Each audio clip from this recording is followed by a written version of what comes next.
Hej igen! I den här videon tänkte jag att jag skulle prata om Estonias bogramp. Det har ju varit mycket fokus på framförallt då bogvisiret och bogrampen och det har spekulerats mycket om det också. Vissa hävdar att bogvisiret aldrig föll av under förlisningen och en del andra säger sig inte tro att bogrampen har varit öppen under förlisningen heller. Och i den här videon tänkte jag att jag skulle prata om den tekniska bevisningen som finns som pekar på att bogrampen var öppen under en viss tid under förlisningen. Exakt när den öppnade, alltså hur länge den var öppen, är omöjligt att säga. Men det finns skador på den som pekar på att rampen har varit helt öppen. Och det är de jag tänkte jag skulle gå igenom idag. Just den här konstruktionen visade sig vara katastrofal med tanke på vad som hände 14 år efter att Estonia var nybyggd. Det var många fartyg som byggdes på samma sätt med en ramp som stack upp i bogvisiret. Rampen var konstruerad så att den hade 4 gången. Om det här är rampen så satt det 4 gånger här nere. Det satt 4 lås på sidorna. Och sen satt det 2 stycken låskrokar här uppe kan man säga. Som drog in rampen. Och den manövrerades, ska vi se om vi gör så här. Den manövrerades av 2 stycken hydraulcylindrar som satt fast i fartyget som drog upp rampen så. Och sen så var det andra cylindrar som hakade i krokarna och drog rampen inåt. Och när den dras igen så kunde de här gummipackningarna som satt pressas ihop så att den blev vattentät. Och så sköts låskolvarna in då på varje sida om rampen. Totalt 4 stycken lås. Det fanns även 2 stycken så kallade preventervajrar fästa en bit upp på rampen så här, någonstans här. Och de var fästa i fartyget. Och den uppgiften de hade, det var att de skulle se till att rampen inte öppnades längre än det var tänkt. Men de användes främst när fartyget låg i docka på ett varv eller någonting. Och det verkar inte som om de var fästa som de skulle vara under katastrofnatten eftersom preventervajrarna ser ut att vara oskadade på vraket. Så vad händer med rampen då när bogvisiret slits loss? Som jag sa förut så stack ju rampen upp en bit in i bogvisiret, ungefär 1,5 meter. Och när bogvisiret slits loss så hänger det ovanpå rampen och sliter rampen utåt så här. Och så faller bogvisiret av och det är då rampen faller framåt. Det finns skador på insidan av bogvisirets struktur som visar att rampen har vilat på en tvärgående balk kan man säga. Det finns skador där som har uppstått när rampen har legat emot.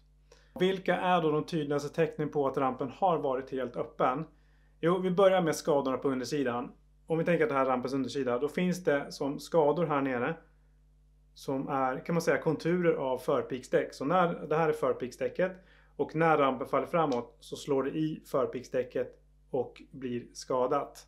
Det syns väldigt tydliga skador som helt enkelt matchar förpiksdäcket. De båda hydraulcylindrarna som manövrerade rampen upp och ner så här, som jag sa satt i skrovet, de sitter fortfarande kvar i skrovet på både styrbords- och babordssidan. De är delvis utdragna och sen är fästena som har suttit i rampen avslitna. Och rampens 4 låsfickor är skadade eller sönderslitna på lite olika sätt. Men att de är skadade och trasiga i alla fall är klart. Och det viktigaste som man kan se på rampen är att den är böjd och den är skev. När den föll framåt så här så landar den på förpiksdäcket, fick en knäck och går ner lite och tar i då längst ut på bulbstäven. Den här bubblan som sitter under fartyget. Och när rampen är öppen så har den utsatts för kraftiga vågor så här. Så ovanpå som har fått den att knäckas så att den har fått en V-form kan man säga. Och det syns tydligt på de här dykfilmerna. Och sist då, rampens gångjärn. Jag sa att den hade 4 stycken gångjärn. Och det första på babordssida är sönderslitet och det andra, eller ja, nu har ju rampen lossnat helt och ligger på sidan. Men när den satt kvar på vraket så var de båda vänstra gångjärnen skadade. Det ena var helt trasigt och andra var skadat. Så att rampen har tryckts åt sidan av bogvisiret så här. Och då har gångjärnen längst ner skadats. Så det är de skadorna som finns. Och den tydligaste skadan enligt mig då, som tyder på att rampen har varit öppen, det är just att man har skador på undersidan som matchar förpiksdäcket helt enkelt. För de skadorna är väldigt svåra att förklara på annat sätt än att rampen har fallit framåt och slagit i. Och den väger ju som sagt 10-12 ton. Så det är mycket stor kraft som faller rakt ner. Och sen att den är ju inte riktigt fyrkantig utan den är ju avlång eftersom den stack upp ovanför bogvisirets däck då. Men det är ganska stor yta då som blir träffad av vågor och då har den blivit böjd. Och det finns, som jag sa, skadorna på undersidan. Det är flera balkar som är böjda och så vidare. Så att den har blivit skadad. Och anledningen att den inte föll av helt under haveriet, vilket man nästan skulle kunna vänta sig att den gör med tanke på att det är en stor yta som träffas av vågor och så här. Och det är just att den har fått stöd av bulben. Så att den har, liksom, när vågorna kommer på så har den legat så här och fått stöd och på det sättet inte slitits bort. Och sen när fartyget lägger sig på sidan, tar den här. När fartyget då lägger sig på sidan och rampen är öppen, så kommer den, när fartyget passerar 90 grader eller kanske mer, så går rampen igen. Den stängs av sig själv. Den är fortfarande ledad.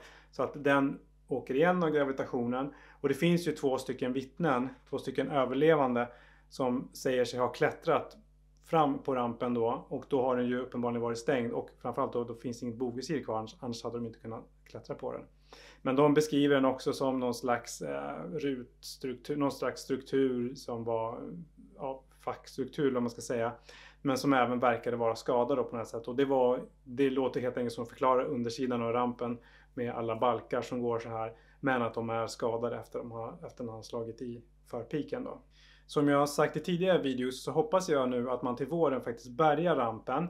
René Rikas på den estniska haverikommissionen har sagt att man skulle kontrollera den så gott man kan när den ligger på sin plats vid vraket. Men kan man inte komma åt hela rampen, så sa de, så skulle man bärga den. Och jag hoppas verkligen att man gör det, för då kan man titta noga på de här låsfickorna så här. Man kan även titta på gångjärn, man kan titta på undersidan och då verkligen få en 100% bekräftelse på att den har öppnats och slagit i. Nu tycker jag inte att det råder något tvivel om det, men det är alltid bra att kunna visa 100% tekniska bevis, eller vad man ska säga. Men det var det jag tänkte jag skulle berätta om Estonias bogramp. Jag har sett att det är ganska många som funderar på det här, om den har varit öppen eller inte. Men allt som jag precis har pratat om, avslitna hydraulcylindrar, sönderslitna låsfickor, skador på undersidan och sådär. Allt det pekar ju entydigt på att rampen har varit öppen.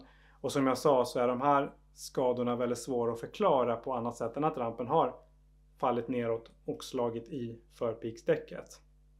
Jag kan inte se en annan förklaring till hur det här egentligen skulle ha uppstått om det inte hade skett så som jag har beskrivit det. Tycker du att den här videon var intressant? Ge den en tumme upp. Glöm inte att prenumerera. Så hörs vi i nästa video igen. Ha det så bra. Hej då!